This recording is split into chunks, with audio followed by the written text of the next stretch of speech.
Hey everybody, I wanted to do a review of my new Brice 635 Freak bass, which I got not too long ago.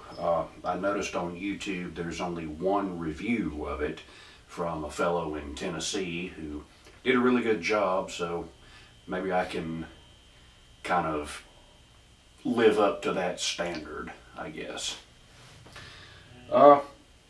Brice makes an incredible bass for the money. I paid less than, well, with the case it was slightly over $500 for bass and everything. So I played Brice guitars before. I had a Brice 6-string fretless that I bought off eBay for, I guess, 5 or 6 years ago.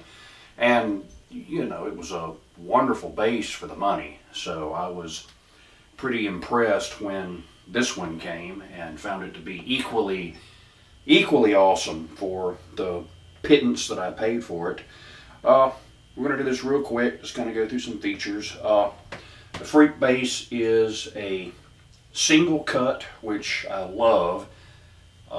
Burl top, the color is just awesome.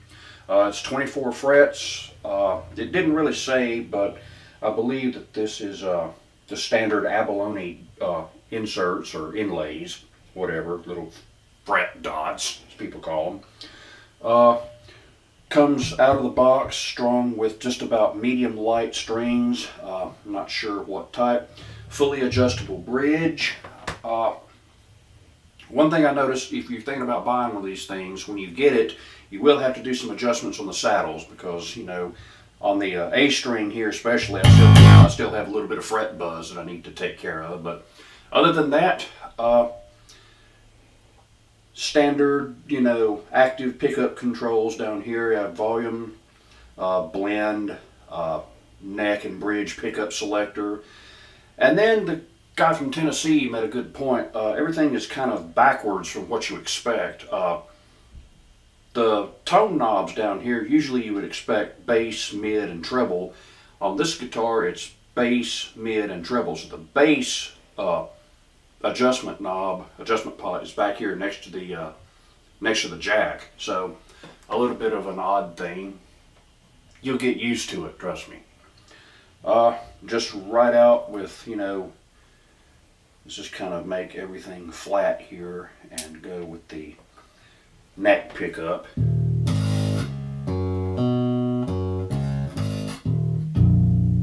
And then we'll switch.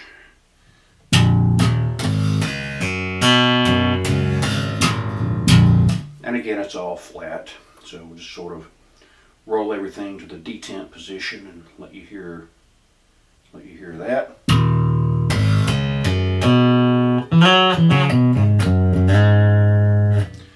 And then, like I say, the blend knob between neck and bridge pickup.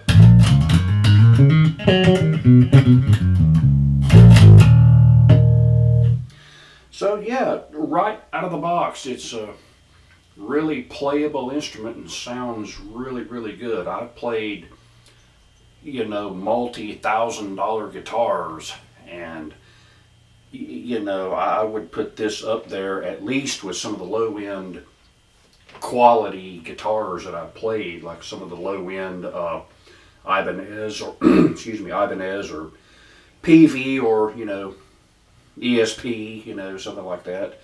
Very, very comparable instrument. So without further ado, I'm gonna kind of improv a little bit here, let you hear some various tones.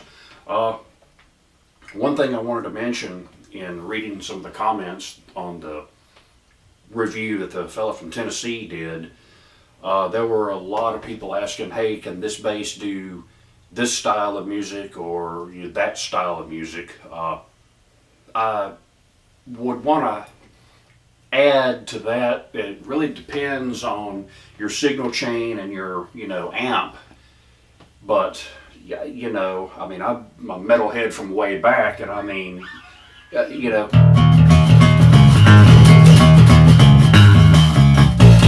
I would definitely play this in a metal band. So, no no worries about that. Whatever style of music you want to play, I believe this guitar would, suit you real well. A couple of notes on my signal chain. I'm running into 150 watt old Ampeg B3, 2/8 and a horn. Probably can't see it from there, but my pedal path is all Behringer. I have a Behringer Ultra Shifter, have a Behringer Vintage Delay, Behringer Digital Multi-Effects, Bass Overdrive, and then I have a little Donner Nano Looper, which may be subject to another review at some point. This thing is awesome. So yeah, there's the pedal board, and I'm just gonna fiddle around and do some silly crap, and you guys can draw your own conclusions. Thanks.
So there you have it, my shitty playing aside. Good bass for the money. Thanks. Subscribe, like, whatever you want to do.